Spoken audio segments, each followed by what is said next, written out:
Earlier this week, Mondelez International, the #2 player in the global coffee market, announced that it would be releasing Nespresso-compatible pods in two of its brands, Jacobs and Carte Noire.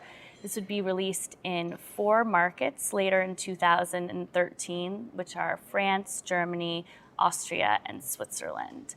I think that this will have a very serious impact on Nestle's Nespresso brand, which is currently the leading brand in the global coffee pod market, and is especially dominant in Western Europe, where it has 34% of the total pod market. Prior to 2012, Nespresso was protected by a really complex network of some 1,700 patents. Nestle had registered a patent for every aspect of the Nespresso system, and this was in order to prevent competitors from creating Nespresso-compatible pods.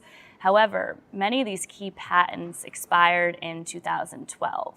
So this has really opened the door for competitors to enter into this very lucrative space. One reason I think that Mondelez is going to be very successful at taking away market share from Nespresso is that it's targeting 3 of Nespresso's top 4 markets. That's France, which is Nespresso's top market, Germany, which is Nespresso's 3rd biggest market, and Switzerland, which is the home of Nespresso and its 4th largest market.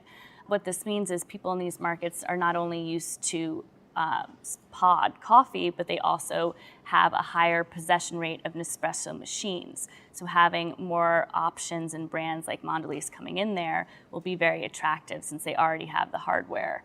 Secondly, prior to Mondelez, there's been one other attempt by one of these global leading coffee companies, DE Master Blenders, to launch an Nespresso-compatible pod.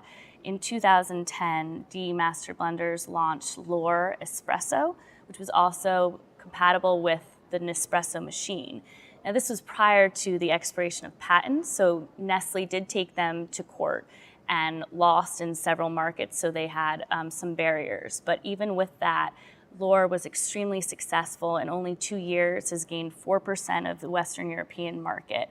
And this is largely because, unlike Nespresso, L'Or is found in supermarkets and hypermarkets, whereas Nespresso, you have to go either online or to Nespresso boutiques. And also, L'Or is more economically priced. Mondelez is poised to be even more successful than L'Or because its brands, Jacobs and Carte Noire, already have very substantial loyalty and consumer bases in these markets. Consumers are already used to Carte Noire and Jacobs. They trust Carte Noire and Jacobs. So again, if they are positioned in supermarkets, are more easily accessible and with a better price, it's likely that they're definitely going to take some market share from this.